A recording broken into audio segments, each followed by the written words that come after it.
Welcome to the podcast. My name is Christian, and it's my friend Jon here and my girlfriend Josie.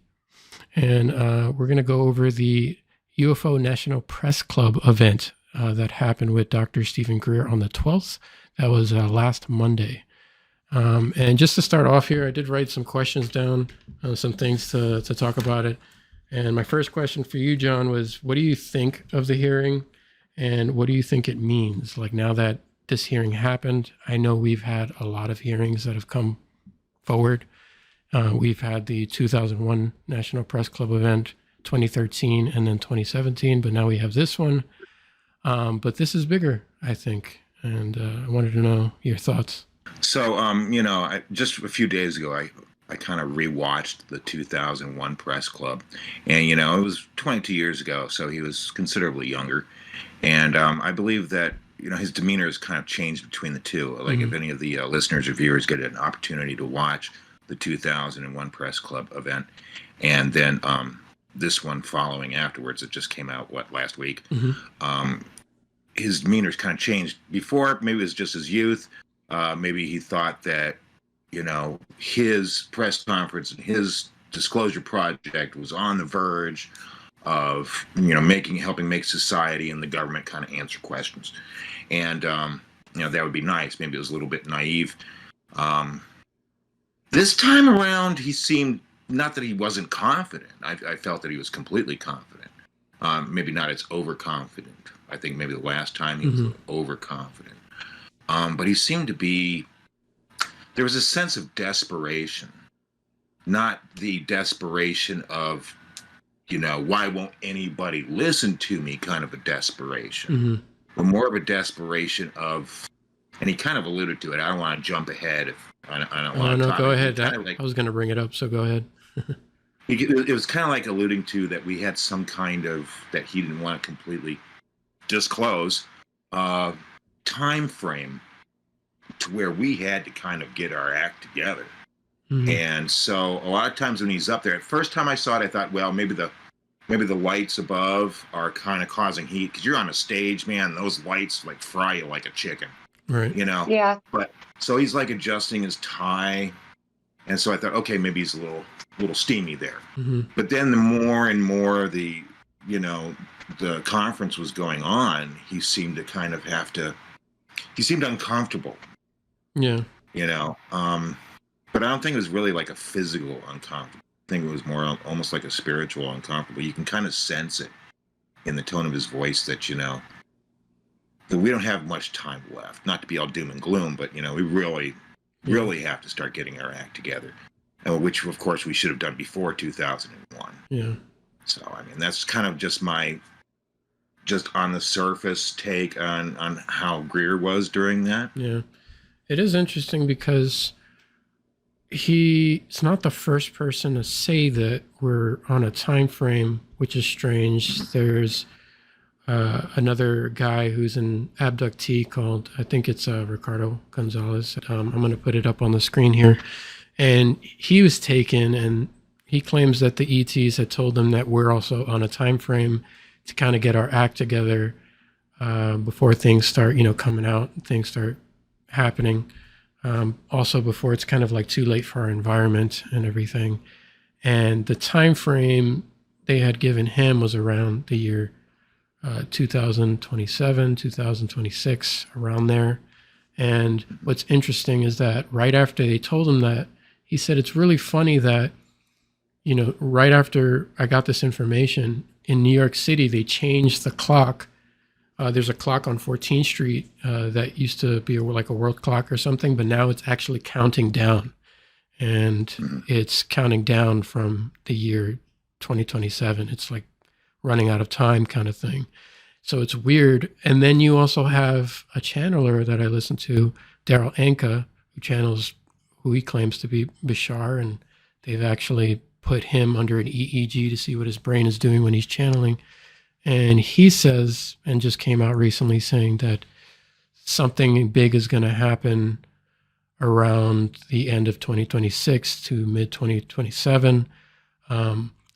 I'm trying to find it still, but there was also a video where he talked about 9/11 happening before 9/11 happened. I remember seeing that video, but it's just weird. And it could be around that time frame. Maybe that's why he's nervous. Maybe he's older. But I definitely see what you're saying, because he doesn't have the energy as he did when he was younger. Yeah. He is 68, but he looks good for 68. So, I mean, he could, I don't know why he may have been nervous, but yeah. It could also be that he's frustrated, maybe. Yeah. Oh, for sure. Yeah, I mean, I would, yeah. 30 years I talking think- about this stuff. I mean, I'm 51, so, you know, I get the frustration, you know. I mean, I can't say for 51 years I've been frustrated, because, you know, you're a baby. But I easily say that for you know, 46 of those years, you know, Yeah. I've been frustrated, sure. Yeah. You know, and I don't know if, I jump in here, I don't know if a lot of people that believe in UFOs, free energy, the metaphysical, the spiritual. I mean, we all have our times of awakening. Am I fully awakened? No. But I think that a lot of us probably had those sensations, those feelings, that inner gut at a very early age. You know, myself personally, I'd say between around, heck, even before 5, I'd say like 3. I was just like, from music that I listened to, like Hotel California. I remember Hotel California when I was a kid. And, you know, when you're a kid, you don't understand a lot of the lyrics. No. But, you know, I was equating it to more kind of like mystical and magical things. Like, just slay the beast, as I was thinking of some knight, you know, slaying a dragon. You know, I was, you know, kids are amazing, because they have this wonderment about nature. They have this magic about all of creation. Yeah, it's funny how life And gets us out of that, you know. yes, well, it's programming. Yeah. It's all programming. And our parents don't It's know soul any better. sucking. Yes, it is. And our parents don't know any better, because their parents didn't know any better, because their parents didn't know any better. Yeah. So on and so forth. Yeah. I think that when we're born, we have that knowledge of the universal one. You know, not to go off some other whole vein here, but, you know, I just think that all of our chakras are in potentiation. It means we haven't fully, you know, made them even, or to their full brilliance, I should say, but they're all in potential. And so the older we get, then the more programming we get, the more our light dims. The more it dims. Or the more like blockages we get in our chakras. Yes. The more blockages we get, which causes our chakra colors, our spectrums, just to dim. And, you know, the powers that be, I'll just say that, it's not just the shadow government, it's the government itself. It's the, you know, it's the rich people, it's the hobnobbers. They, you know, of course, they've gone through their programming themselves, but they don't want me to be enlightened. They don't want you to be enlightened. The absence of evidence is not evidence of absence. And is that the same as saying that you can't prove that something doesn't exist? In a way, just as much as some things that people are, you know, vehemently believe in, they can't prove, because there's no tangible proof. Now, UFO community, it's very tangible. You can find it. Right. It's all over the place. Yeah. But, you know, I mean, you know, a UFO could, you know, take somebody's roof off, or they've shown like those windmills or wind generators. There's just like the blades are all and they're all kind of bent, and whoever has it on their land's like, what the heck happened to that? I heard like a crunch, and I went outside, and now the blades, 2 of them, are completely twisted and bent, but there's no wreckage or anything like that. Those are things that make you go, you know, there's no tree, there's nothing. Yeah. So, like, but the evidence is out there all over the place. That's probably not a good example, but you have generals, and you have, you know, Crop scientists, crop circles, you name it, Yeah. right? They already have that scientist who already, they got their hands on some evidence, material that was left behind, and they analyzed it, and they have trouble confirming like how it was done because of like the molecular structure and everything like that. And well, Dr. Lear was pulling out implants. Oh yeah, he passed on. Excellent.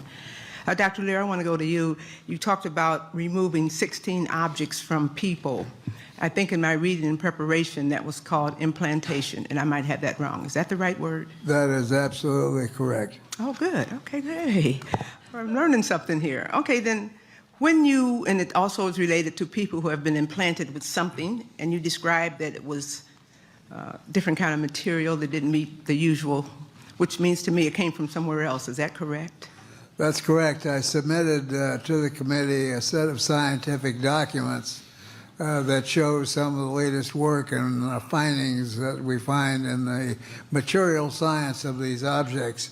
But I want to point out, too, that to my shock, absolute shock, was a paper that was given to me through the Freedom of Information Act, in which it describes all my work in the OSTP in the White House, given to President Obama at the time he was trying to raise money for the medical care bill.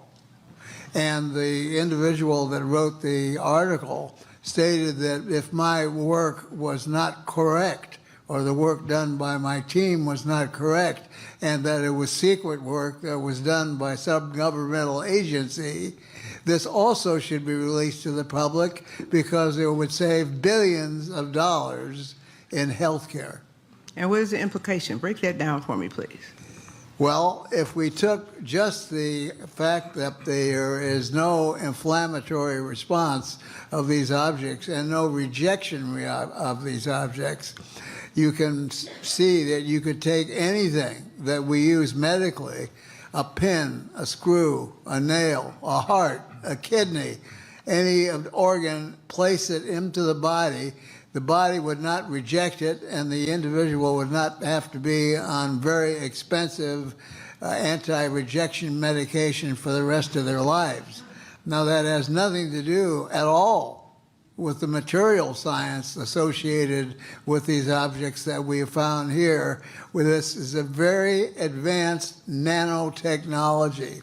These are nanotechnological devices in which nanocarbon tubes, either single or double wall, I won't go into the whole explanation, but they can be elongated and weaved into carbon nanofibers, carbon nanostrands, and they end in crystalline structures, which are what we call orthorhombic, which are regular rectangular structures.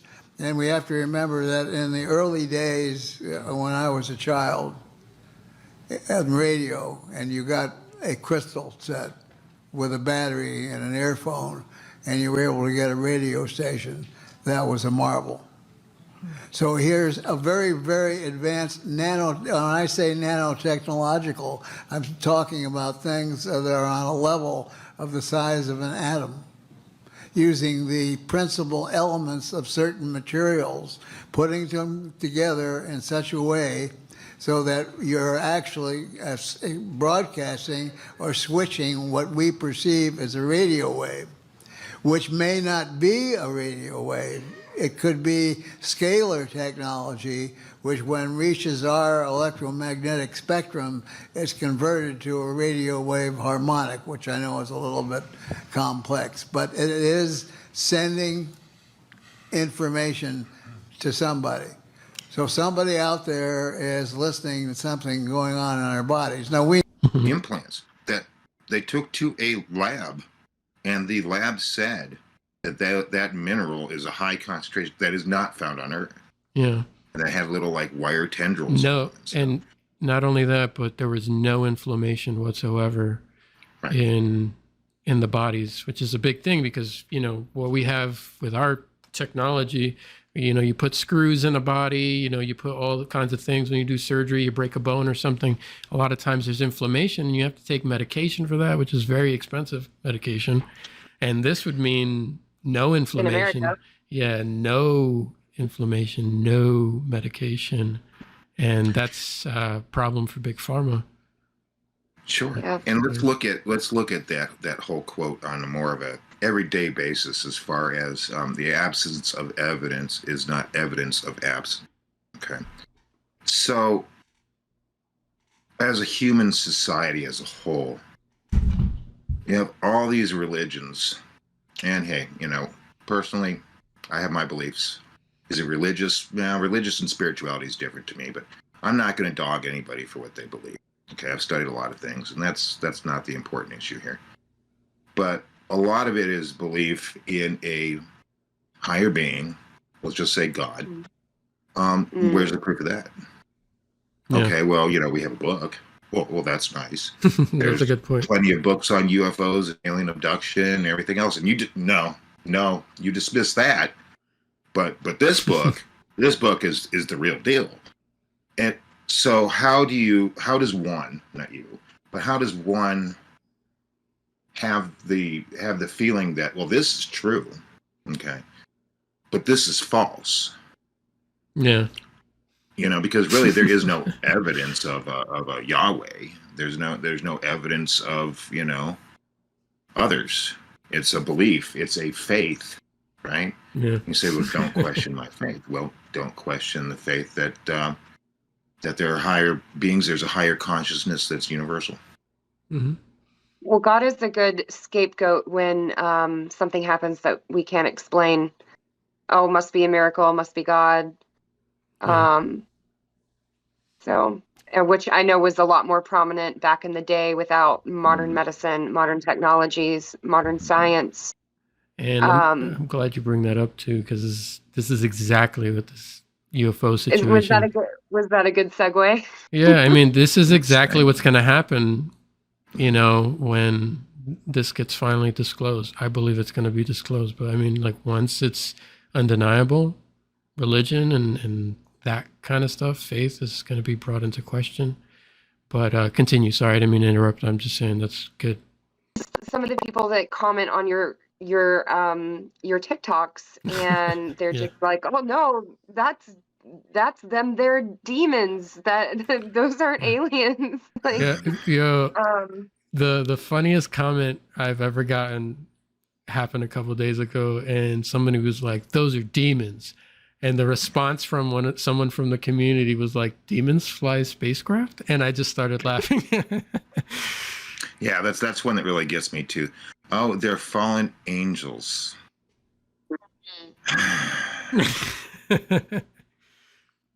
I mean, it just doesn't, like, if you're going to take it from a biblical sense, it just doesn't make sense. So they're flying UFOs coming to Earth, and what? Hell's supposed to be under the Earth, so they're just gonna fly their UFO into the Earth. Oh, inner Earth, there it is. I mean, it's so easy to dismiss. It's just like, oh, well, yeah, they're fallen angels. And I just want to say, I mean, can we kind of, there's certain things we just need to, as a race, as a species, get over.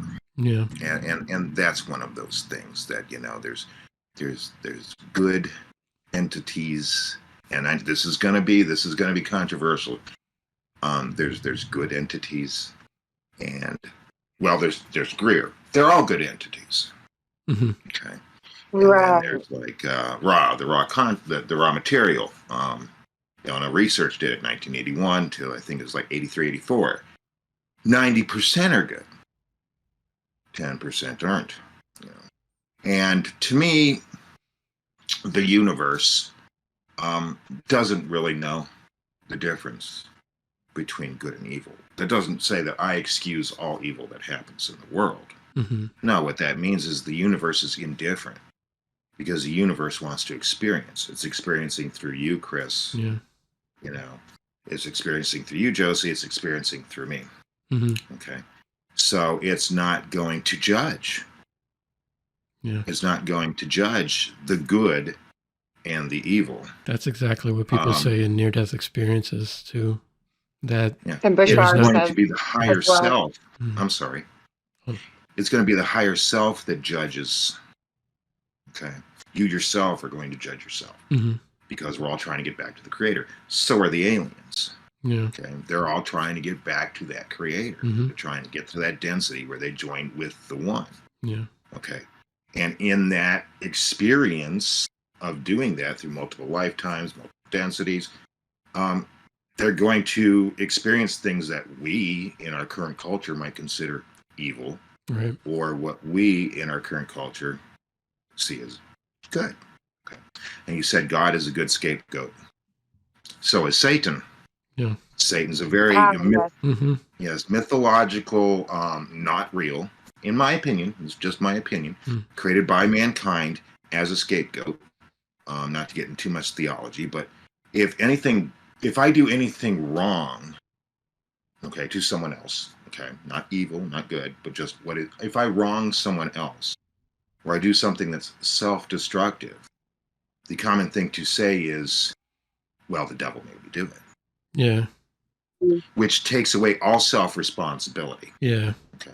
I agree with that. And if we don't take self-responsibility for not only our bad actions, but our good actions, then how can we progress to getting back to the one, being one with the creator? Right. Okay.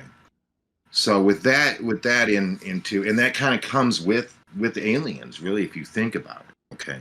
I think that as a culture, if we had full disclosure with the technologies and stuff that we have, if they saw that we took responsibility for our actions, instead of always blaming it on a mythological being or, somebody else, they would probably see that we had that maturity to understand that, we take responsibility, one, and that we are more able to be open to others as a whole cohesive unit.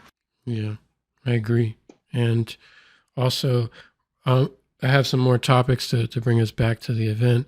I know. And no, you don't have to apologize. This is exactly what's going to happen. So that's what I want anyway.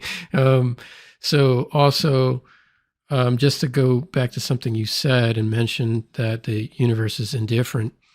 It's funny that you say that too, because Bashar, the channeler, he had mentioned that he says this is going to sound very, he's like, I know some of you are going to react to this, but there truly is no meaning to life.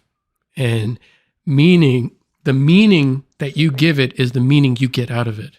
So any circumstance, any situation that you may see, whatever that is, it could be what we would consider maybe like a bad experience, someone getting beaten to death or something like that. Every circumstance has no built-in meaning in and of itself. Two people can observe the same circumstance and get a completely different meaning out of the same situation. So it really is up to you.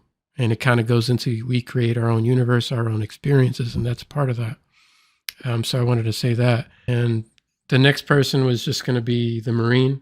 His name is Michael Herrera. What do you think about that guy? Because he's, I believe his story, but now there are like comments popping up. Oh, you see the pin on his shirt or whatever. That's a Freemason. And what about this pin? And I'm like, and part of me is like, someone's going to find something to nitpick. He came off as a very honest guy, in my opinion. But what do you think about him, Michael Herrera? Well, ahead, I'm Josie. sorry, before you start, is he the one that was talking about when he was in the jungle? Yeah. And he's okay. All right. Just want to make sure I Yeah. knew which one we were talking That was about. him.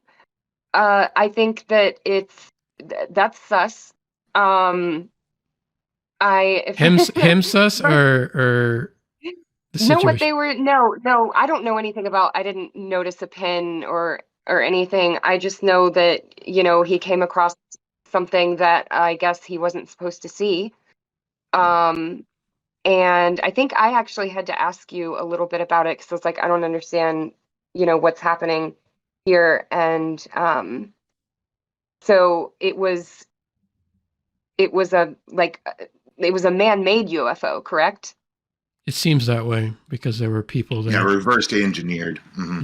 They're also called Right. ARVs.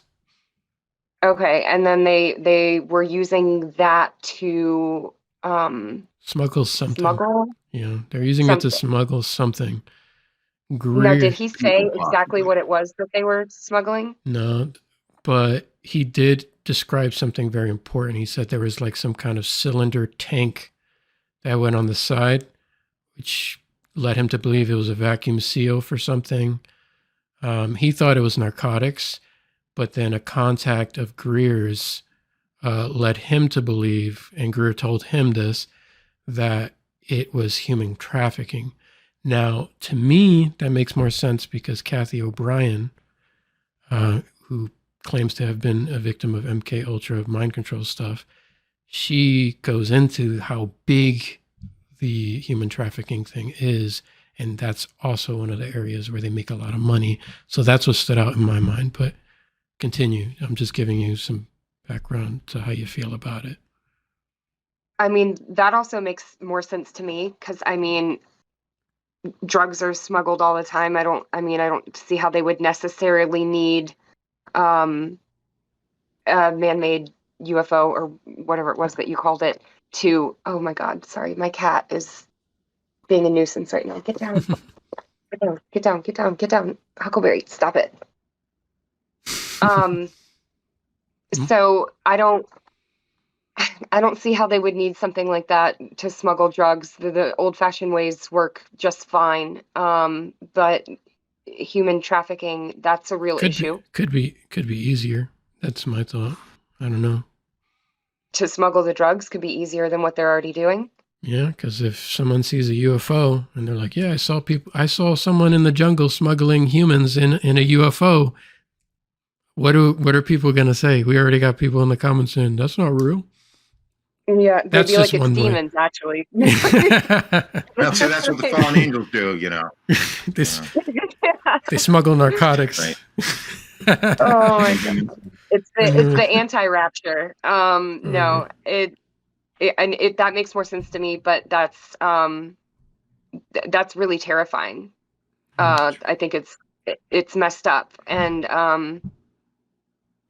I agree with Dr. Greer with all of the people that came out and shared their stories that is courageous, because it's a scary thing to be like, hey, I saw this and I know what these people are doing, and that's a thing. it can be dangerous for them to speak up. Yeah, that's another thing I want to say for anyone listening is just that people don't realize that they call them a liar or whatever, but you're on camera now and people, millions to thousands of people are watching you. So you may bump into that person in real life somehow, some way, and that happens. And you're like, wait a minute, you're that guy. They can get harassed now. They can, people can start asking them questions in person that can affect their life. And it's just a lot to like come forward and say something, whether they're lying or not, so it's like you're putting yourself out there, and Sure. Yeah. And that a lot of the people who tend to talk and speak up about this usually don't want to be on camera, don't want any fame. Bob Lazar is one of them. He actually gets upset sometimes with certain questions. He's like, I like the last documentary because they kind of humanized him. They showed his life, his lab that he works in, his wife, and people called him a fraud. But now we have all this stuff coming out. What about you, John? What do you think about the Marine? Say, well, that's that story about that Marine. It's all hogwash. It's a distraction. That's one of my big things. It's a distraction. And I was talking to my fiance about this a few days ago. Well, probably several times because I tend to go in cycles. And I said, I said to somebody, I go, distraction for what? Like, okay, here we have human society as a whole, and I do believe that in our ancient past, I don't know how many thousands of years ago, maybe in a reincarnation I was there, but I can't remember. All right, but they walked among us. They walked among at least one civilization, whether it be the Egyptians or the Egyptians and the Mayans. I totally believe that. Okay, there's channeling about ETs or that. you mean ETs walking among us? Yes. Yes, absolutely. There's evidence in the hieroglyphics. There's evidence in the emerald tablets. All these stories that even predate modern religion. And Right. So we talk about that. if Yeah. I go back to the argument, which I've heard people say about this Marine, that it's just so far fetched. Why didn't you guys kill them? Why didn't you guys? They kill you? You know, and I want to touch on that for a second because that is actually the question. Why didn't they just open fire and just blow you away? Well, No I mean, one's going to be. I'm not sure how, like, I don't want to say that I know how war works, but like, are they, I don't think you're just supposed to fire on people willy-nilly, right? Aren't you supposed to have a command to fire? Well, I don't know how these. I think it's black ops, situational. Yeah. yeah, I the don't know. situations these black ops work. You know, if it's a black deep op, they probably don't have, really anybody that could be like, well, you got to come to me first if something suspicious happens and people are seeing what we're doing. They probably just say, hey, you know what? If anybody gets within this perimeter, a baboon eating a banana, blow it away because we can't have any witnesses, Not the right? baboon. Mhm. I know, right? I don't even know if they eat bananas, so I'm gonna take that. I'm gonna take that out. If you want to edit that out, that's fine. But I mean, it's just kind of like I think that. Well, bear with That's me. fine. I Humor. think that the reason why neither side, but especially these agents didn't shoot at these Marines was because of a respect. I think that they probably at one point in time might not necessarily have been in their shoes, meaning experienced something like they were experiencing, but that they were probably, from our military originally, and they remember when they weren't part of that kind of an operation. Especially So there those was a questions mutual they kind- asked. The questions Mhm. were like exactly with like the questions they were asking, like, what are you guys doing here? You're not supposed to be here.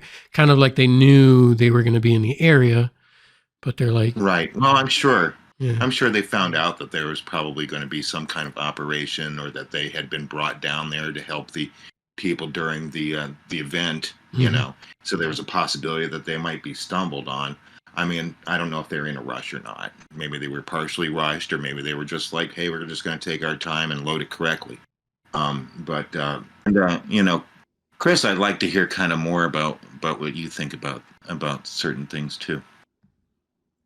The Marine. So, Mhm. well, for me, the Marine, I do believe his story. There's just the way he's talking. I try to pay attention to the way certain people talk. For instance, the way he was talking, and we can bring this in here too, versus the whistleblower that came out on News Nation, was very different. The Marine just was facing everybody. He was going into description. I pay a lot of attention to when someone looks up to the side, because apparently that's like a recall thing. When someone's recalling an event, they tend to look off to the side. There's a way to determine that, but it's just, you kind of feel it, But, Josie has expressed specifically, and I noticed it too, that the guy, even though I align with what the guy on News Nation was saying, because I've done this research for a while, it was just weird. His body language is weird also. So it was just, that's something that stuck out to me. Like, yes, Yeah. that happened. And you're shaking your head no. So it's just weird. But Now go back to just I don't think it takes a lot of research. So, but I saw it somewhere, but don't quote me on it. That actually him coming out, that gentleman coming out, Mush or something like that, came Grush, out, yeah. and Greer helped convince him to go out before. So he may have an affiliation with Greer. I heard that. There was one TikToker, I think it was JK Ultra. I follow her stuff too. And she had mentioned, saw a post where somebody asked him about Greer, and he had responded. I could be wrong. I have to go back, but he had responded that he's like, I'm coming out on my own. I wish and I hope Greer would stop trying to use me for his agenda, which is weird because I haven't really heard Greer mentioning his name that much, besides saying that, yeah, I've spoken to him once. That's all I heard. So that's I'm gonna have to look into that. Why? Why? Human nature. Human nature. Why? We have this. It's a goal. Why? Pride, ego. Everything always fails because somebody wants to be the top dog that brings out bleh, disclosure, that brings out cure to cancer, that brings out, but really, Yeah, it's true. all this infighting, all the time.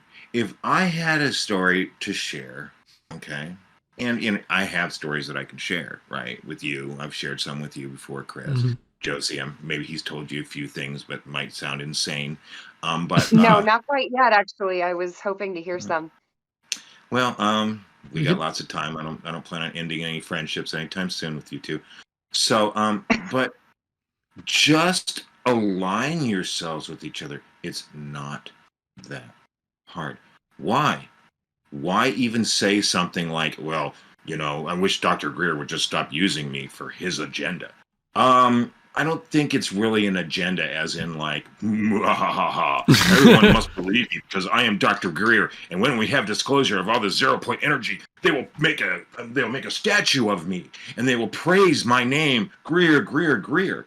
No. Exactly. And Yeah.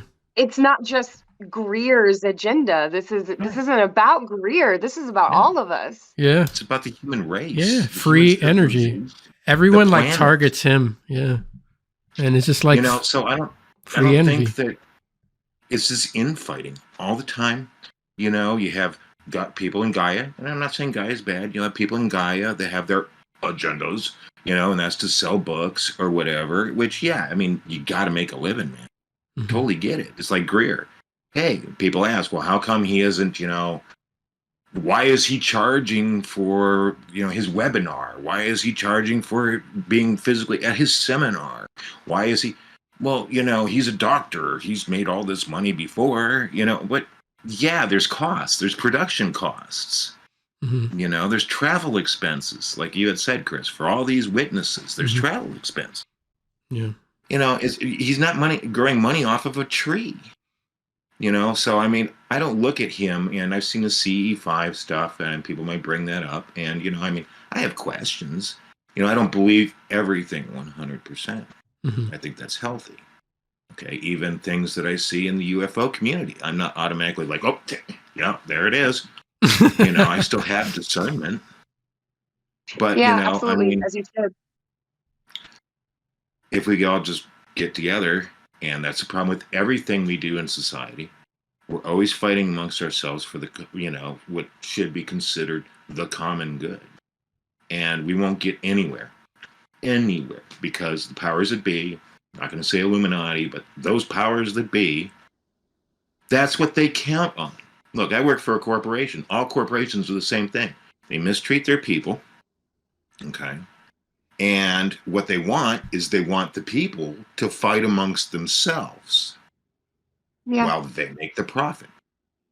Okay? Because if we all banded together and said, hey, you know what? We want more vacation time, we want better health insurance, whatever have you, just like American society, just like world society, hey, you know what? We, the people of Earth, want to have a better life, 0 point energy, for example, and we really stood up for it, we would have it. Greer would have his press conference, and boom, 5 minutes later. That is literally the biggest thing that he's been promoting, the free energy stuff. And it's funny that you brought up the ego thing. Like, why does it have to be like, oh, I come out with this first? Because anyone who watches the documentary, his documentary, The Lost Century, where he details like some of the people who actually created over Unity free energy devices, he says the problem is that we have to open source this technology. We just have to throw it on the internet, so we have it now. You can't get rid of it. It's out there. And he says each of these creators suffer from what he calls like the golem syndrome, Lord of the Rings, my precious, and they want to be the first to do it.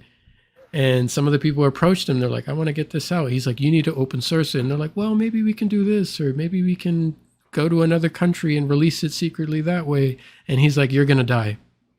He's like, you're going to die, and this is never going to see the light of day. And a lot of these people die, go missing, stuff disappears. FBI acquires assets and stuff. It's just in national security. It's just. You look at Tesla. Tesla wasn't trying to make any money or fame out of anything he did, and look what they did to him. Yep. So I mean, you don't necessarily have to be, a money grubber. Yep.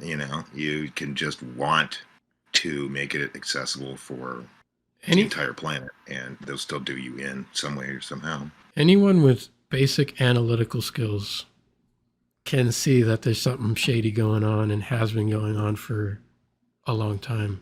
You don't need to be a genius to realize that something's off, and I like what you said to me before off podcast, John, where you mentioned that even the naysayers would benefit from the free energy technology.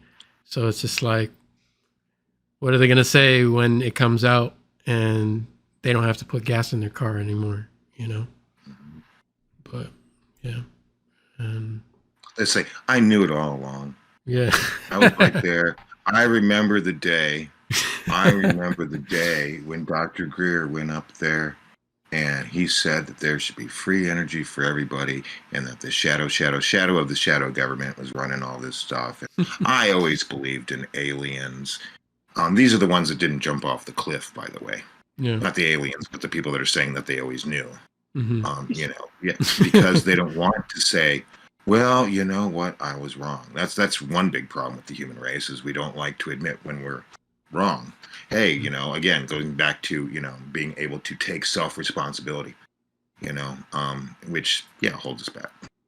Yeah. So they would just deny that they ever doubted it in the first place. Yeah. They'll deny that they died. Mm-hmm. I also don't think, sorry, Chris, go ahead. No, I wasn't going to say anything. Go. I also don't think that it's split between like people who are, woke and not. I think that there's a lot of people that just, man, they don't care. They don't care. They hear about the aliens, they hear about free energy, they hear about spirituality, they hear about all of this, and it's just like, yeah, bro, but I still got to go to work. I still got to do this. So they check out. They're like, I don't have the energy. I don't have it in me to care about that when I'm struggling. I'm trying to, make my own ends meet. So, not everybody is either, vehemently like denying this, or I'm for this and I need this, I want this to get out. I want us to, lift our vibrations collectively and have changes. Some people are like, I don't want to deal with it. I don't, and I mean, the way society is set up, it's very easy to be in that position of just like, I've got life circumstances to care about. I can't care about this. Yeah. Well, that's free will. Yeah. That's their free will. Mm-hmm. And their free will is to not care about it. But you know what? I still say that if, like, again, going back to the 0-point energy that Greer's talking about, and the magnetic energies and stuff like that, and, ARVs, reproduction vehicles, of alien reproduction vehicles, they'd care. Yeah. Because then their life would be more like it was supposed to be, because we wouldn't have such a dependency on having to work in order to survive. We would have more time for leisure. Not, well, it could include, but, not just sitting in your couch and watching Wheel of Fortune marathon, but actually being able to develop spiritually and becoming that universal consciousness and becoming one with your creator again. Being able to have more time to meditate, go out into nature, meditate with a tree that is always meditating.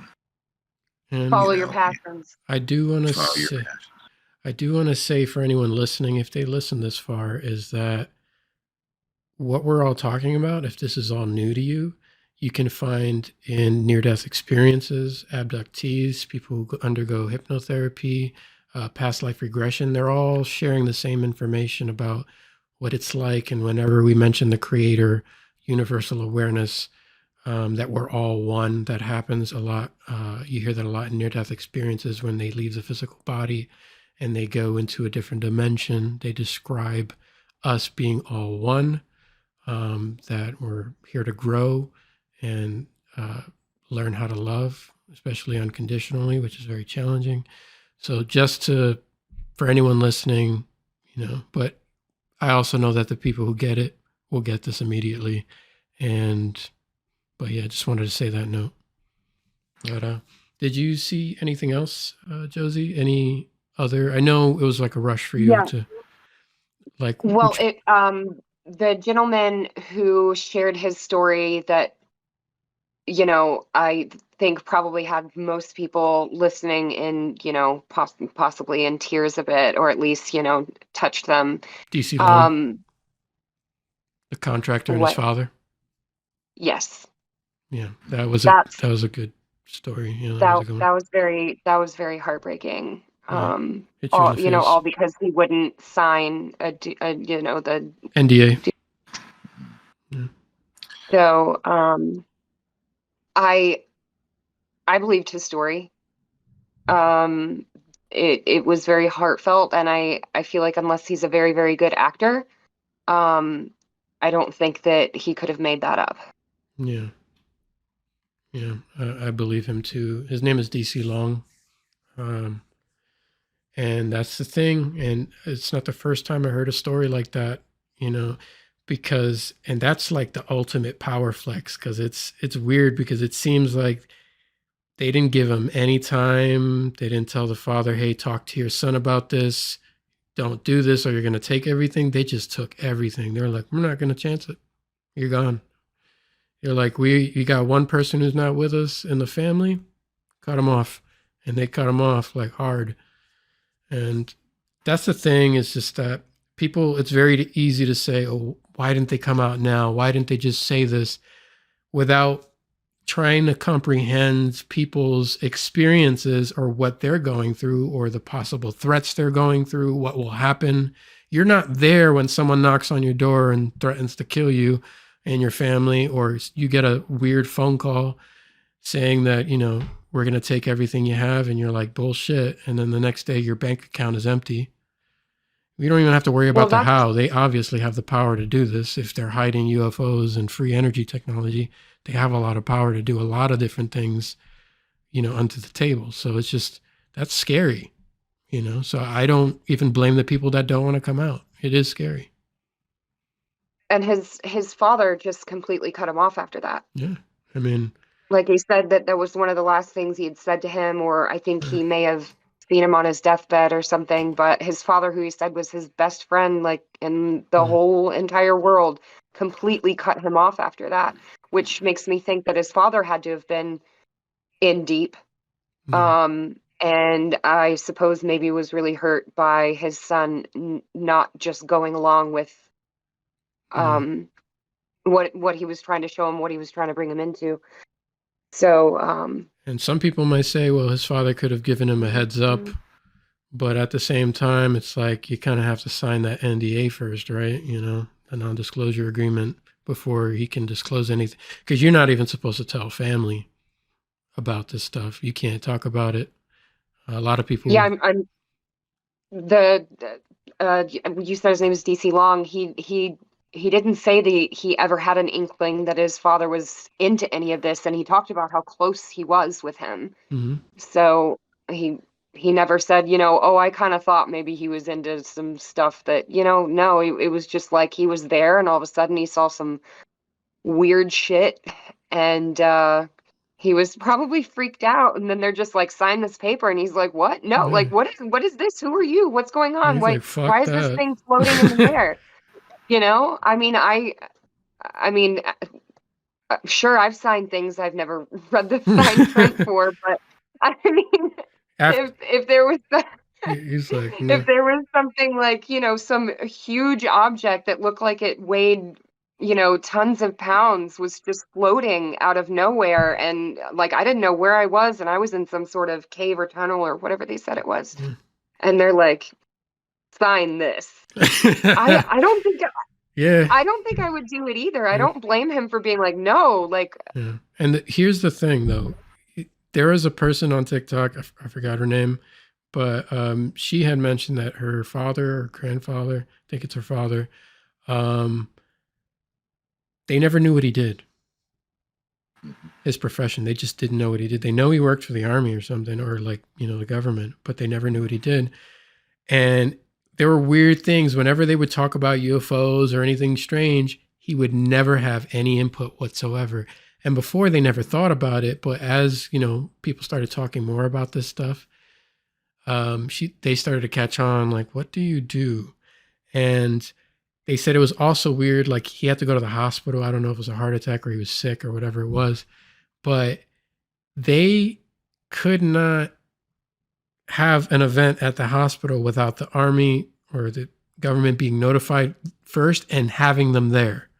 So that's that. I'm thinking it might be deathbed confession, because people will talk when they're going to die. So it's just, they're like, nope, we're going to be yeah, here. you can't do anything to me now. I'm dying, right? Yeah. Right. And of course, those are always met with skepticism. The deathbed confession. This guy's dying. He'll just say whatever.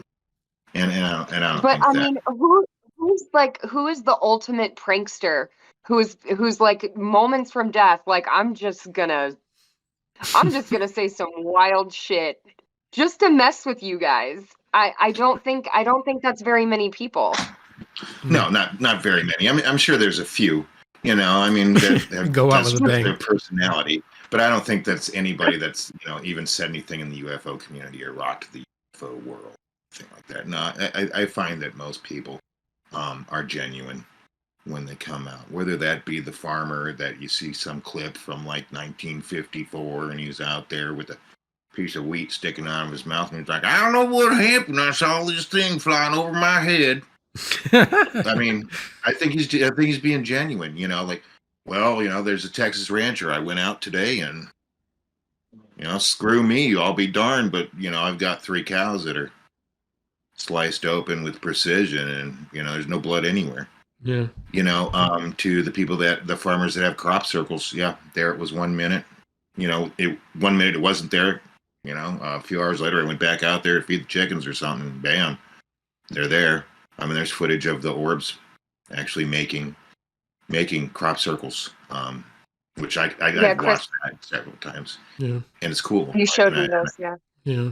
Yeah, I think those are real. I was just gonna say, I think I kind of maybe remembered a little bit about what I had said before, and that is, you've got all these, always got this pin on his tie, going back to the Marine. He's got this pin on his tie. And, I'm gonna take my little. It's funny.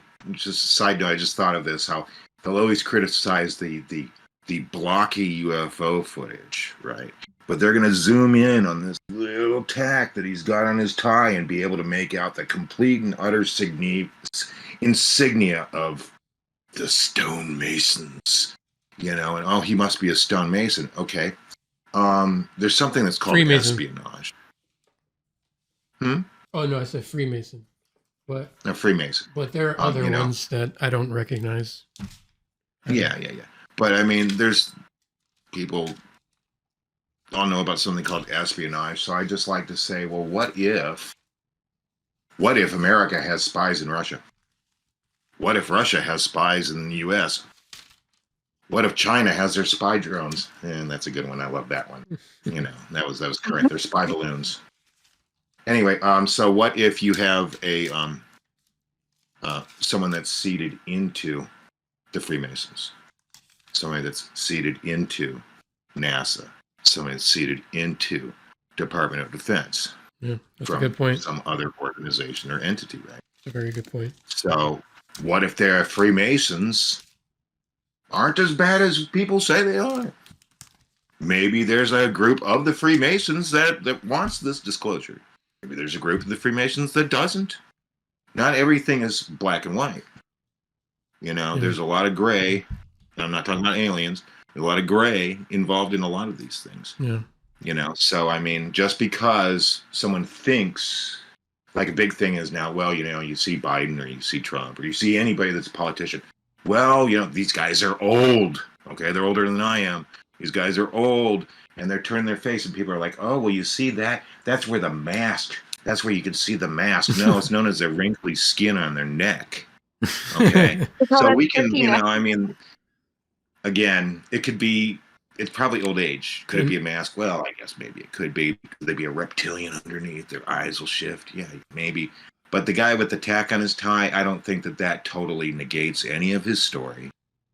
I don't think that means he's a plant by Greer or the Freemasons. I don't think anything of the sort. Yeah. I don't think it's part of the distraction. I actually wrote something down, and it was said at the 2013 hearing. I think it was the 2013 one, or it could have been an earlier one, but Stanton Friedman was still alive at the time.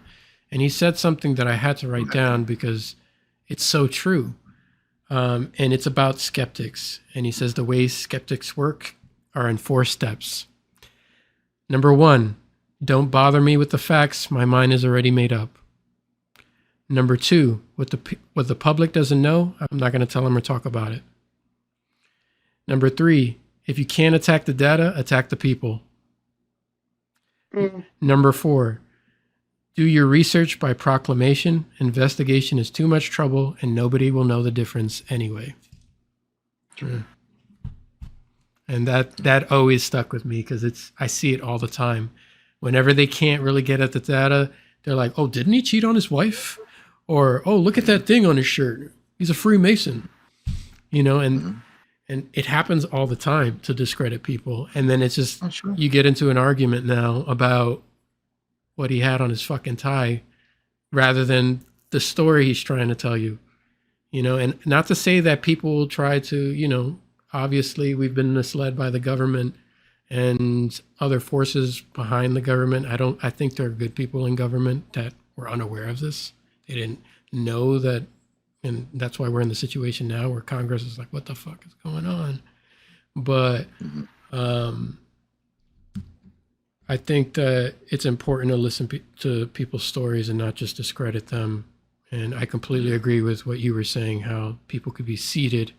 And I think that some of the white hats are seated in these organizations, and they're kind of the ones that want to get this out. And it could be that's who Greer was talking about when he was saying we have a time limit and they want this out now. It could be that, it could be mixed with ETs. I don't know.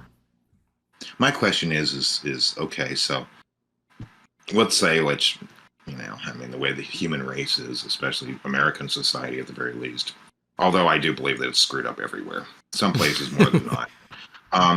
We're going to drag our feet. And it's going to come to that time frame. I mean, come on. It'd be nice if we didn't. I was ready for it, 40 plus years ago, as an Aquarius. I've been ready for it my entire life. He's an Aquarius too. That makes sense. I'm Aquarius, So, guys. That's why I came back. That's why I'm an old soul. That's why I'm here, is to try to help. Even by one is helping all. So, but anyway, it's gonna come down to, it's gonna be the time limit. Yeah, it's unfortunate, and I think the human race Down to the wire. Yep, the human race has been down this road too many times to count. yeah. I have no idea with our ancient history how many times we've had to go through this crap. There was a Atlantis. Atlantis. Apparently, a lot of what we're going through now, they're saying is like a karmic kind of thing that we're kind of history repeating itself, sort of. Mm-hmm. And this is the time to get it right because Atlantis didn't. And that's why it sunk in. It's crazy because we're talking about Atlantis, but they're starting to find all this evidence that it actually existed, like the pathways and under the water. What's there will be buried.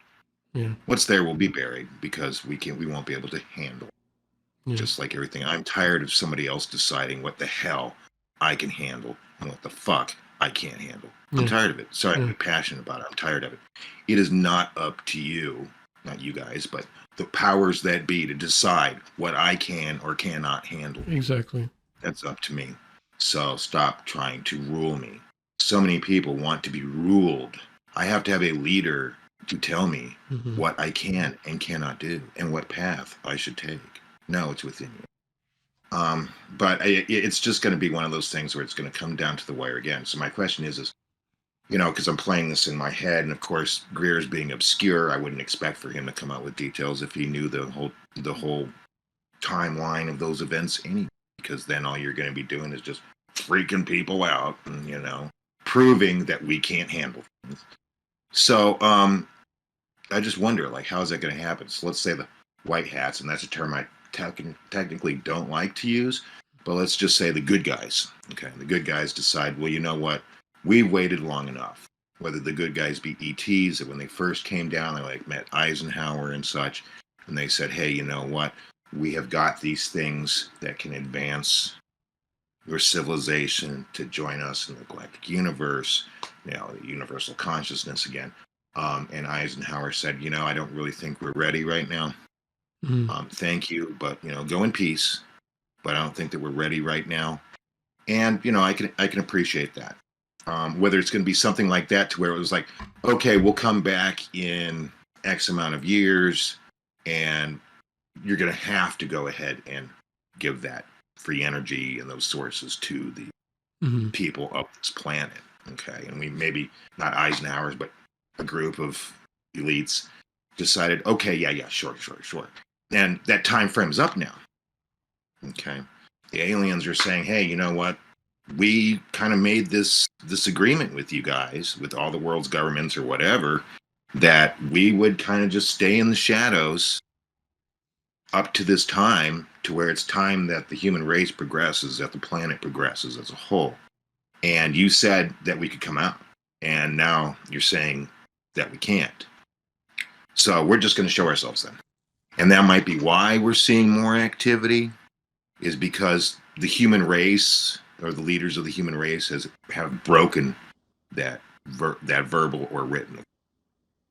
And so that's what he's referring to. Like, hey, you know what? We could come out and we could say, hey, yeah, this stuff, this technology, reverse engineering, yeah, we've been doing that, which could help bring in those entities so we can understand it more, kind of like preparing us, like the slow drip we're having of these little disclosure things. Mhm. Or is it going to be like that one group that has all of those reverse engineering things are going to be like, you know what, fuck it, we're taking over, and they start just, I don't know, attacking bases or something. I mean, I don't know. So Yeah. like, I get the obscurity, but it can go only so many ways. So I hear a lot of Yeah. people going, well, this is also, this Project Blue Beam, or they like to say green beans or blue jeans, this Project Blue Beam. It's all, again, a distraction from the biggest question in the entire human race, besides what happens after you die, is, are we alone in the universe? So what could it possibly be a distraction from? You can't distract from the biggest question of the human race. Are we alone in the universe? There is no bigger question. And that's actually what seems to be like being suppressed the most. Like, Yes. yeah, it's crazy. It's weird that these are things that have been in the dark that we're trying to bring to light, and they're saying that this is the distraction. You would think if something else were happening on the news at the same time, like an earthquake or fires, I don't know, in Canada, which it's a little sus if you've seen the satellite, that they all look like they were lit at the same time. Something Mhm. like that seems more of a distraction for what's going on right now than the talk of aliens and the disclosure. It seems like other things in the media right now are the distractions, not this. So I don't know. To me, it'd be weird to call this the distraction, Okay. as you were Trump. saying. From Sure. what? From what? Right. Yeah. Like Trump. Oh, Trump's being indicted for something else. Trump's being indicted for something else. And you know what? I'm not going to say whether I'm a fan of Trump or not. That's not important, because that's a distraction. Yeah. Biden tripping upstairs. I've never seen anybody do it, but he did it. That's distraction. You know, Stop, I've done that. huh? I've done that multiple times. Oh I'm yeah, not she's sure. clumsy. No, that's all right. That's okay. I'm just saying, like, there's, you know, I'm glad you lived to tell the tale, Josie. You know, it's just Thank you. there's more. Those are the distractions. What purse is Kardashian walking around with today?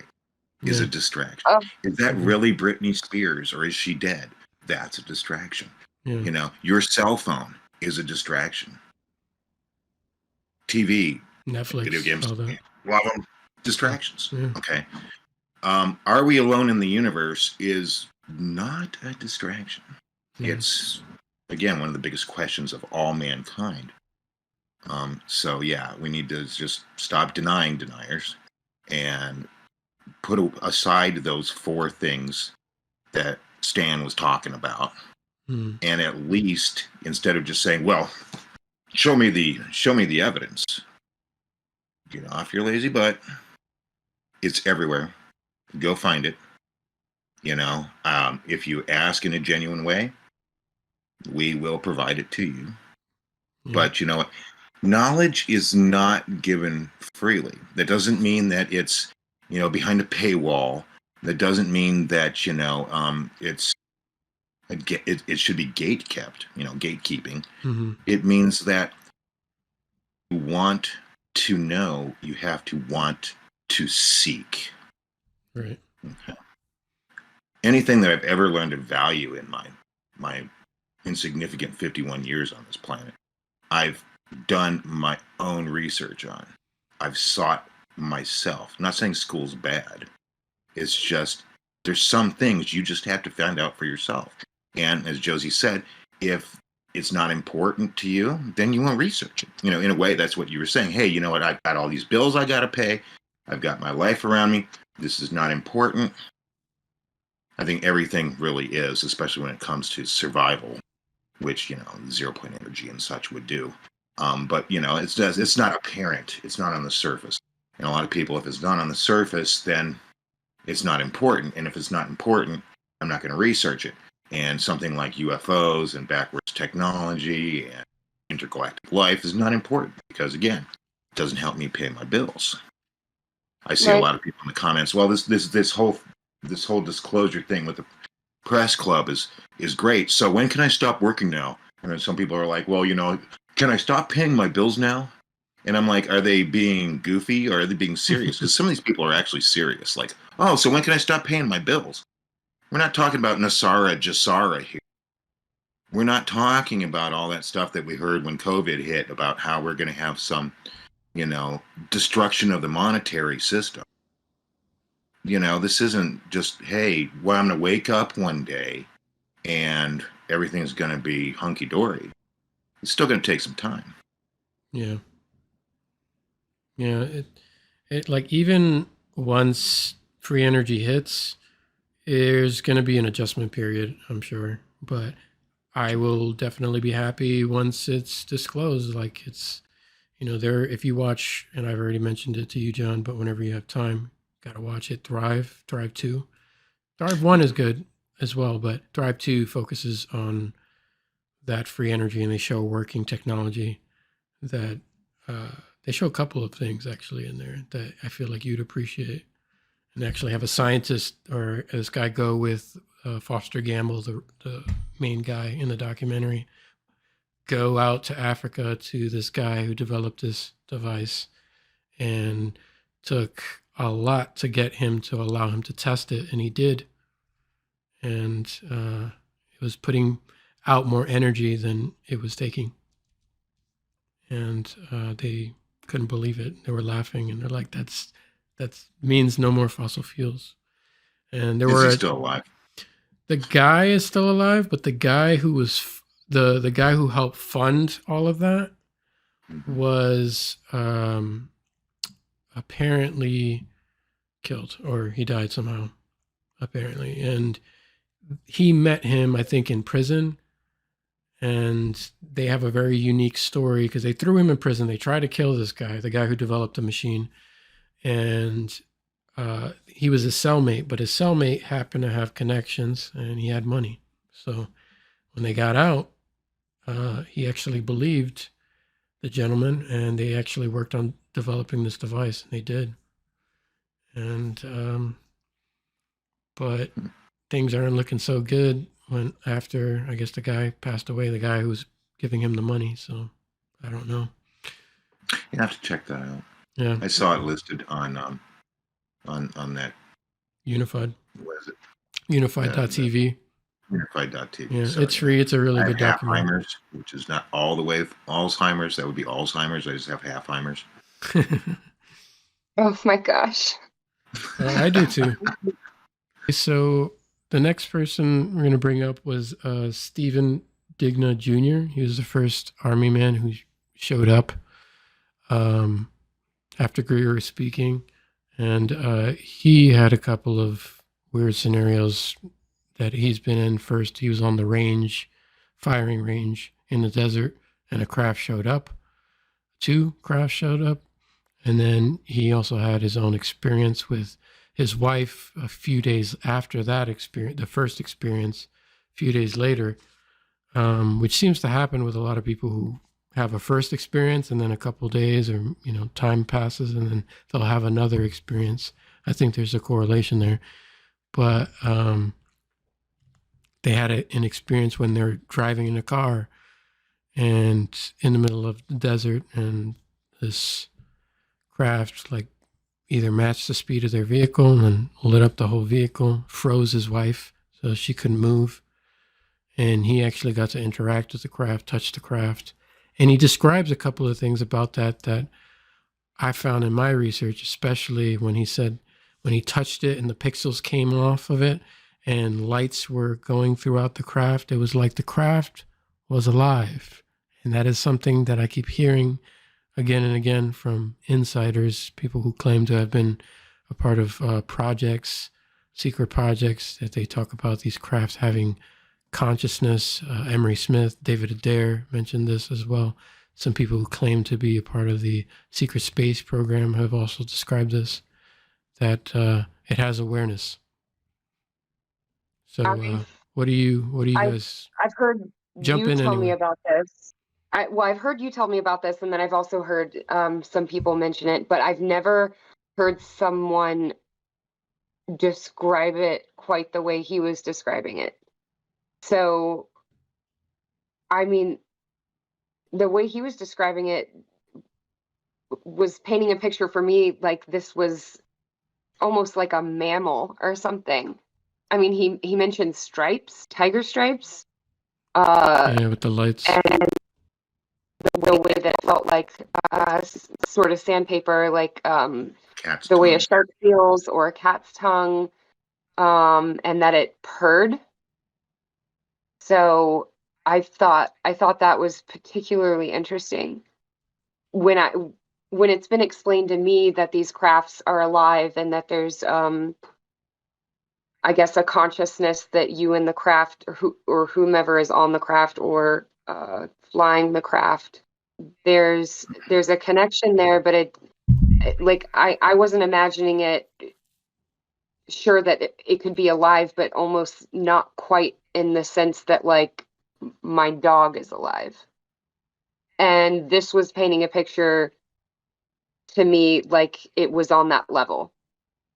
So I was like, okay, wow, that's Yeah.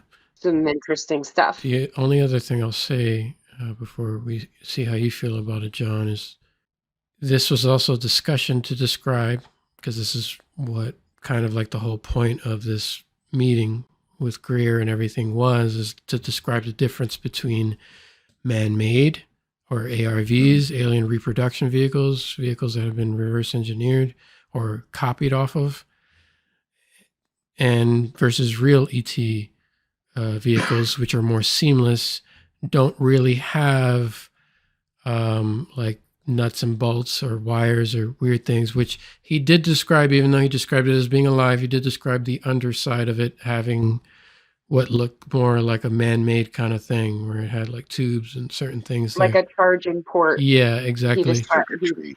Sure. Yeah, which is different.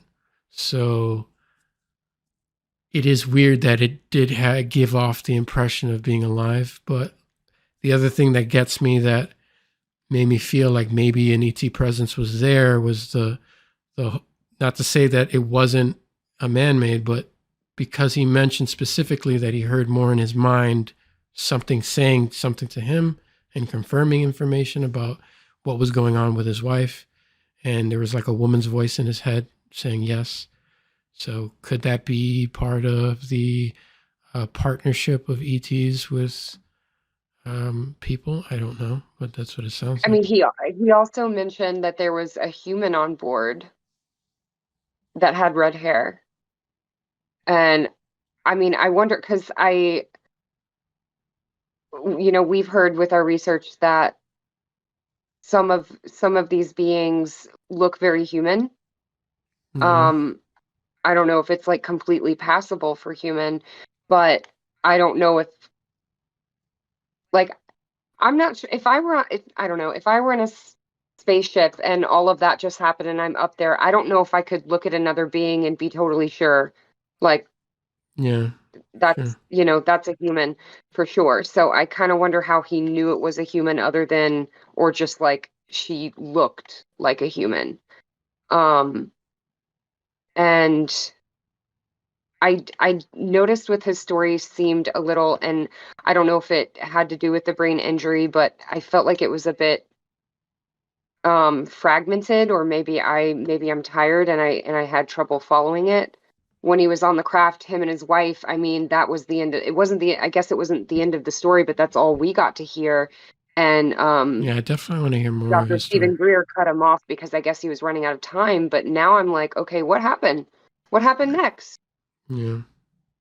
And I feel like that's the thing, is people don't realize, and this happens at all of these National Press Club events because they're renting the space, that there are these really massive stories that these people want to tell publicly, but not having the time frame to do it because they're like, oh, you don't have the room anymore. And it's just like, what is more important than this?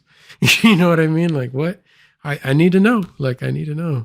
Yeah, And that's what drives me up a wall sometimes, because these experiences, like when fleshed out, actually ring off bells for me with certain research that I've done myself. And when they say certain things to someone who's hearing them for the first time and have no idea what they're talking about and calling him full of shit, some of the details, like it being alive, that rung true for me because of my prior research and from other people describing this from their experiences about it being alive. How do you feel about it, John? Well, there's a lot of possibilities. Yeah, I think that people that, again, naysayers, and the same could be said for us that are believers. Oh, you'll believe anything. We'll say, we can say, don't believe in anything.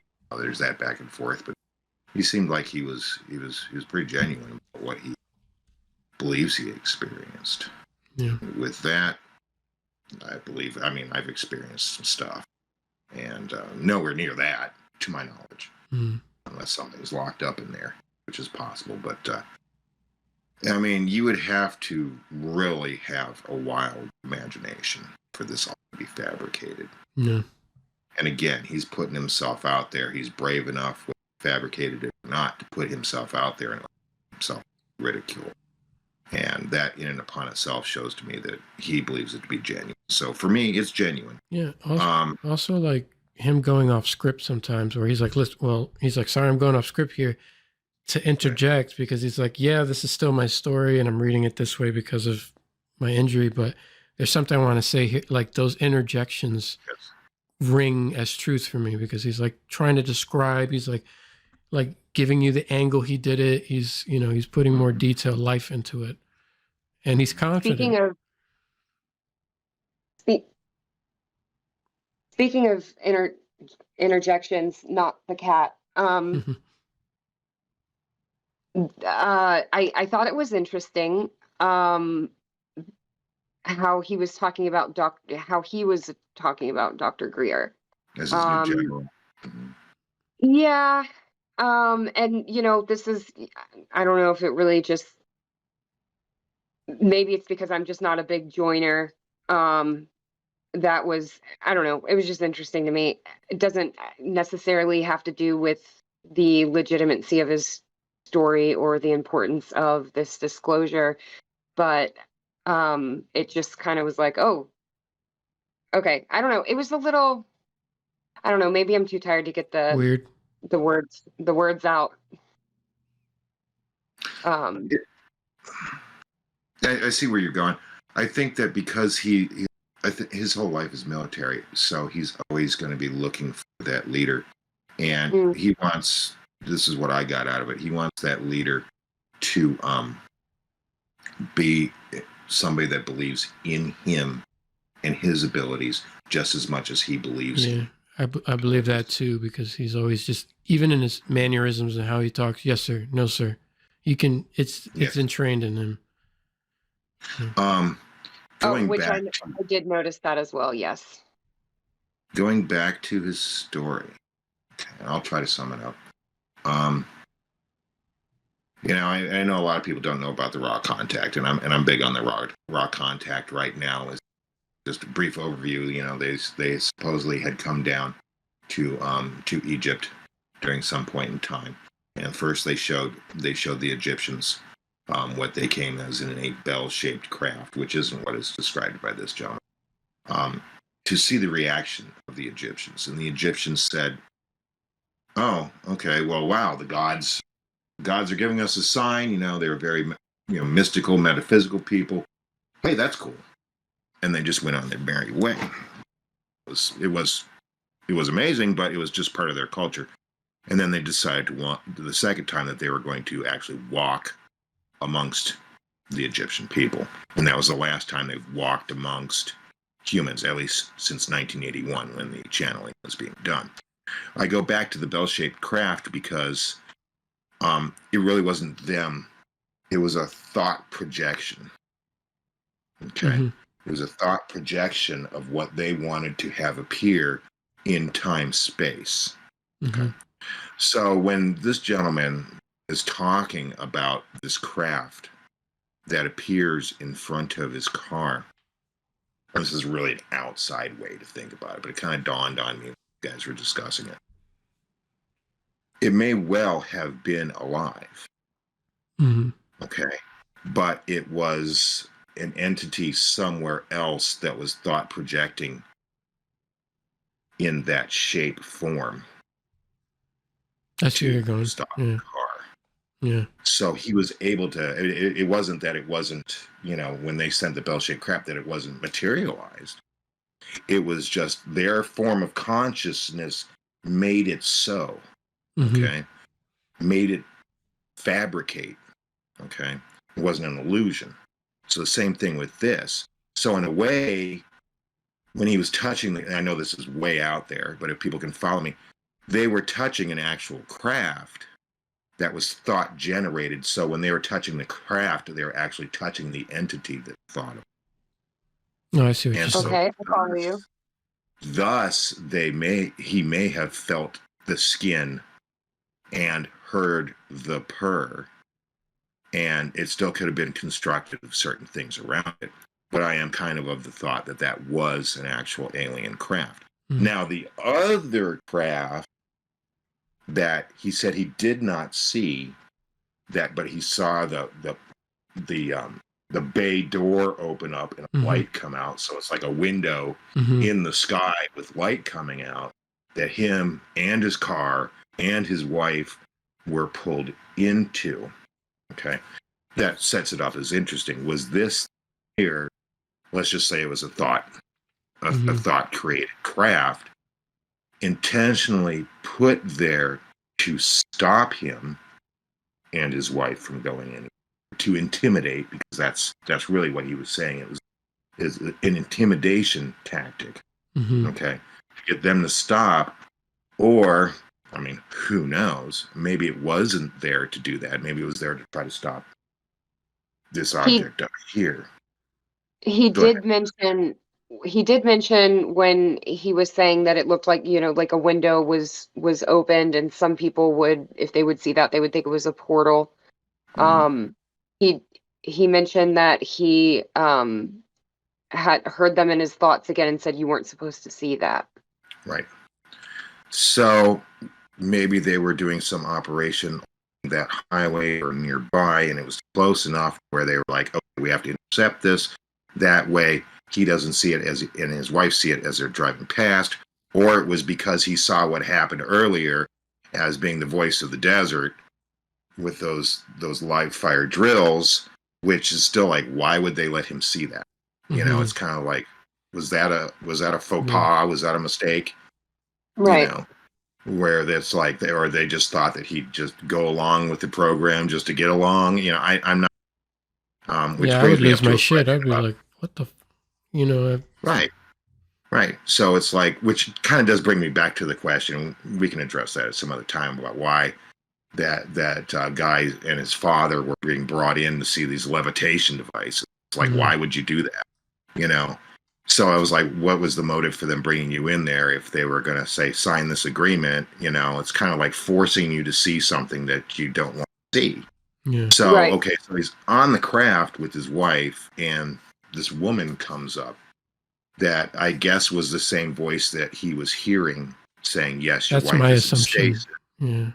Hmm? No, I said that was my assumption too, because I wasn't sure at first. I'm assuming. And right, and what Josie said, kind of rings very true to me. And that's what I initially thought. Well, he saw her as a human. Right. Okay. But, I mean, there's the Russian book, supposed Russian book that came out talking about all the different alien races and how some of them, like the Norns, I'm not saying she was one, certain races that are very human like in appearance.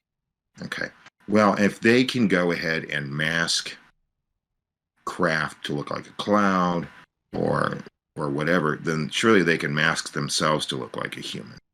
Or maybe it was somebody that was in league that was a human that has been shown or taught how to use telepathy, Yeah. because that's what it was. It was telepathic communication. Right. Right. And what I would like, because yeah, it is unfortunate, as I had told you before, Chris. I mean, I don't know what that building had set up next after this. It could have been a fashion show.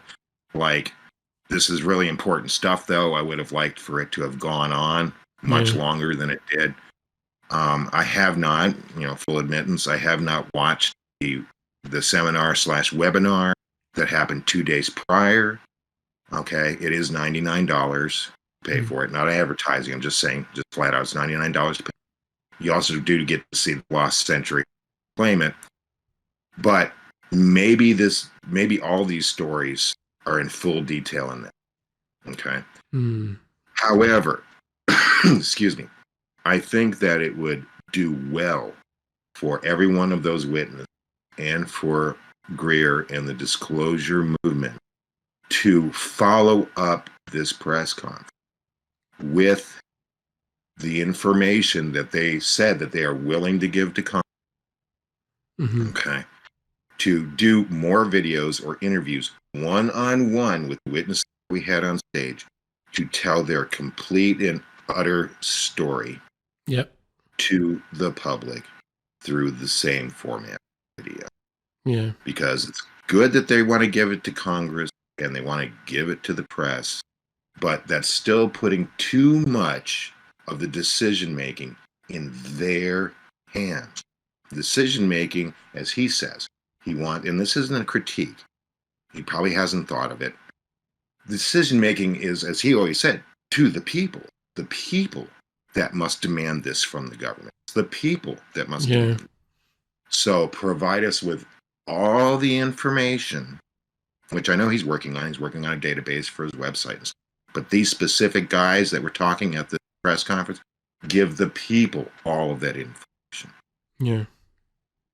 That way we don't have to wonder what else was left of the story. Would it be wise for it to be more, because this was sort of they're standing up there, they're telling their story. Would it be wise for it to be more of an interview setting where questions could be asked about their accounts? Yes, I would think so.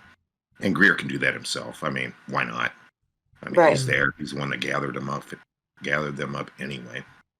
Which reminds me, I was wondering how Dr. Greer, because during this he shares a letter or an email or something of someone who I guess maybe was going to share one of their stories and changed their mind and was basically like, leave me alone, stop asking me to, I don't want to lose my life for this. I don't want to lose my family or my career over this. Oh, the Marine's friend.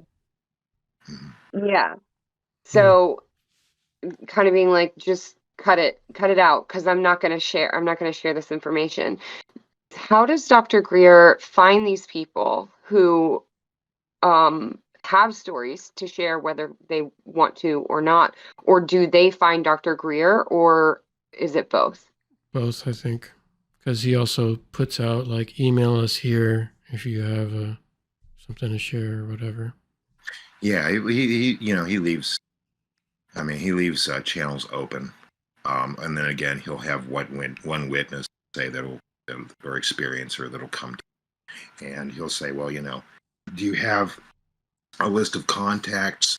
This is all just between you and me. It's confidential, but do you have a list of contacts that were there with you during these experiences? Somebody that can corroborate your story, and then that witness provides it to them. And then he might have his people himself search them out, just like these guys that come up with these inventions. It's word of mouth and contact and sharing contacts back. Yeah. Okay, gotcha. Yeah, primarily. And there may be some people in the upper levels of government that, state that they don't know anything about this stuff, that may be also providing him rumors or something like that. Now that's what I guess. Okay. I'm glad we're having these discussions. I'm glad that the information is getting out there so people can talk about it. Yeah. There should, hey, you guys want to go ahead, and this is from Greer, and I'm kind of just summarizing. Contact your congressman. And it kind of pleased me that he named a congressman of Tennessee. I was like, well, because I didn't expect anybody to be named from Tennessee. I mean, it's so backwards here. No offense to anybody from Tennessee. That's just something to disagree with. But it's like, okay, that's cool. Hey, share. Okay, well, that's kind of what we're doing right now, right? Sharing what we do on TikTok and our social medias. But look, I'm not a nuclear physicist. I'm not a guy that I've had my experiences for sure. Is it going to be would it be considered something that's going to be groundbreaking? No, there's probably people that have bigger stories than me. Is there any way I can corroborate the evidence? Well, I mean, I have my fiance from what I've experienced, but I haven't been in any secret organizations. I don't know anybody, to my knowledge, secret organization. I'm not a politician. I'm not someone from the press. I'm, I guess, by all accounts, completely unimportant. There should be more that I can do. There should be more ways that I can volunteer. I'm 51. As I said before, I've been interested in this stuff my entire life. I'm not just some fervent believer. I've had my experiences. I'm an artist. Okay. I just wish that there was more ways that were available to us through the Serious Disclosure, the Disclosure Project, to where, again, the power of the people, me being one of those citizens of not just the U.S., but of the world, can help these organizations. Yes, volunteer, that's fine. To get the word out in a more direct way from these organizations. You know what I mean? Yeah. Rather than just around talking about it or sharing a UFO video. I had the same thought, because I was just like looking to see like how do you contact them, going to the website and then seeing how you can email them. But it's like, if you have information, share here. But I'm like, where's the how do I help button? Or something where I could do something. Right. And it doesn't really say, and I do know he was asking for donations for that lab. I could send him $20. Yeah. But I would think that more value is just a tertiary number. Just like more value would be like actually like feet on the ground for the cause, But I'm wondering if know, it's that they don't have the resources to manage, like, who would be like a good fit for doing it. Because some people might say they want to do it, and then they're just kind of like not good. you have a But vetting then- process. Yeah. Just like anything else, you have a vetting process, and maybe there's a way. Yeah, No, I if he believe- sees this, I totally believe there's a way. There's always a way. if he sees this, or anybody from Serious Disclosure, Disclosure Project, MUFON, or any of those organizations see this, and they can tell our sincerity, at least my sincerity, I can't, but I feel we're all in the same boat here. Mm-hmm. See our sincerity and our willingness, then I'm sure you'll find a way to contact us through the posting of this podcast, or once further down the road. I will be here.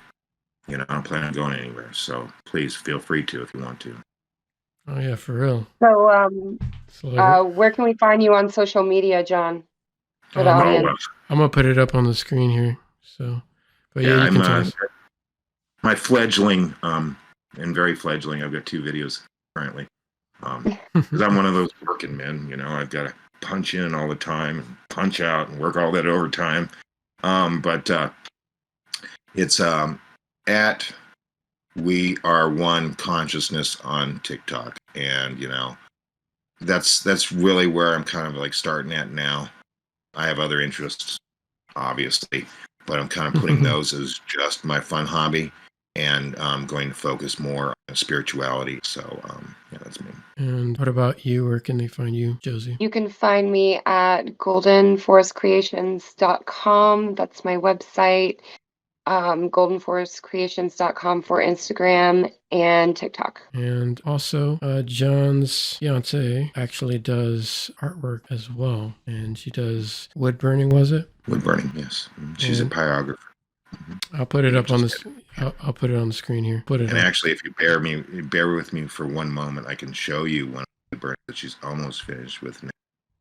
Sure. She's yeah. been burning while we've been talking on this. Sure. Go So- get it. Nice. Fresh off the press, and doing more of the line work. But That's awesome. Yeah, There's it's amazing. There are already some that I want already. I was like, oh man, I want this one. well, she does commissions, and in the past she has done trades. So if there's anything you ever wanted to have done, I'm sure she might be open to trade. Of course, she doesn't charge a hell. I keep telling her that she needs to charge more. Oh yeah. So she How always does she- asks me, well, how much should I charge for the piece? And I'm like, How, well, how does many hours- she? How does she do it? Like, How do you mean? Like the burning process? Or the whole process? yeah, the burning process. Because I've seen it sometimes. I've seen some people do like use machines and stuff. Like, how does she do Oh it? no, it's not anything like that. It's all done by hand. That's what I So thought. she'll Yeah. draw it out. She'll smooth out her lines. She'll smooth out her drawing. And then she'll transfer it to the wood, and then which is a lot easier than doing it on wood, because you'll get all that Yeah. graphite and stuff stuck in the wood, which is just terrible to do. And then she'll start burning it, but it's all by hand. She had one customer that bought something off of Etsy, and they're like, "This isn't really what I expected." And they said, I was expecting something that wasn't machined. And she was like, here's my TikTok video showing the process of me burning it. It was the actual piece. Oh, and wow. She was burning it. So hers are sometimes they're so well done that people actually believe that it's been done by a machine. So she's Yeah, very that's meticulous. awesome. I Wow. want to try to get her something that's called a razor tip.